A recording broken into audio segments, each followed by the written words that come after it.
Hi, I'm Bay Forrest with Focus Ministries, and today we're going to look at session 2 of Ephesians chapter 5, verses 1 and 2, where it tells us to be imitators of God. That's what Paul told us in the first session together. Be imitators of God, be like Jesus. That's our role model. Jesus is our role model. And Paul in 1 Corinthians 11:1 says, follow my example as I follow the example of Christ. We are literally to show others what it is to be like Jesus.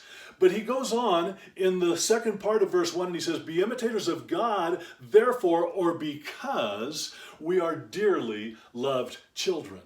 And a lot of you are probably saying, yeah, babe, I know that. I'm a dearly loved child.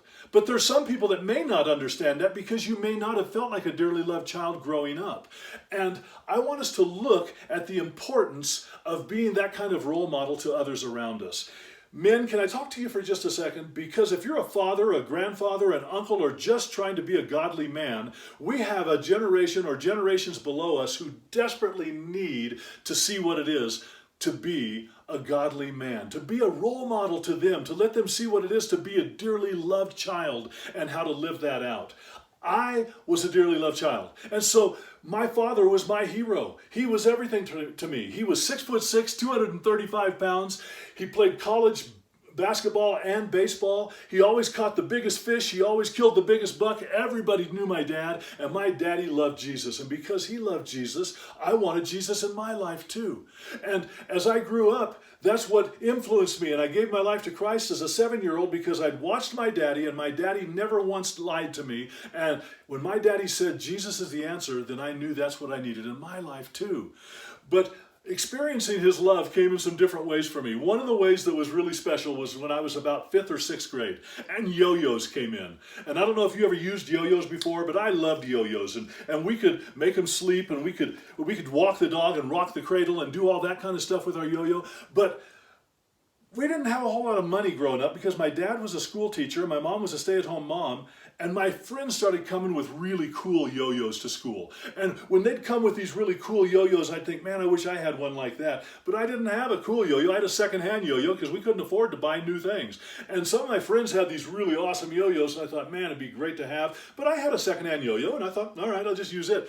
But I didn't know my dad came home from school one day, and he had been working on a yo-yo for me. But he hadn't made me a yo-yo. He'd made me a yo-yo. I'm not kidding. It was about that big around. It was the biggest, coolest yo-yo you ever saw. It was made out of black walnut. It was polished on the sides where I could literally see my face in the side of that yo-yo. It had construction string for a string because it was so heavy. You'd have killed a man if you'd hit him with it. And my daddy brought that home, and I said, Daddy, that's the coolest yo-yo I ever saw. And he said, well, you're a big kid. I thought you'd like a big yo-yo. Because in the 6th grade, I was 5'11", 7th grade, 6'1", 8th grade, 6'3". So I was always bigger. And so he gave me a bigger yo-yo. Well, when you got something like that, you got to have the right timing for it. So the next day when I went to school, I stuck it inside my big winter coat pocket. It would just barely get inside that pocket. And I went to school, all my friends were pulling out their yo-yos going, hey, check this out. And I go, yeah, that's pretty cool. And somebody go, yeah, look at this. And they throw it out and they go, well, that's all right. And there was another guy that had a yo-yo. This thing was ridiculous. It would do songs and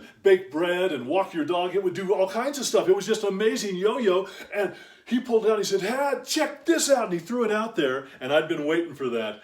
And I walked up shaking my head and I said, that's not a yo-yo. This is a yo-yo. And I put it out there and all my friends went, what? That's the coolest yo-yo I ever saw. Where'd you get that? And I said, my dad made it for me. And everybody knew my dad. And they said, oh, your dad is the coolest dad. I wish he was my dad. I said, I know, but he's mine. See, that was my daddy. And I was so proud of him. And I wanted to be like him. I remember growing up, people would look at me and say, boy, you sure look a lot like your dad. And I'd smile and say, thanks. Because I wanted to be just like my dad. He was my hero in life, and I wanted to be like him. I didn't have to be like him, but I wanted to please him. I wanted to put a smile on his face, and I wanted everybody to know that I belonged to Nelson Forrest. I was his son.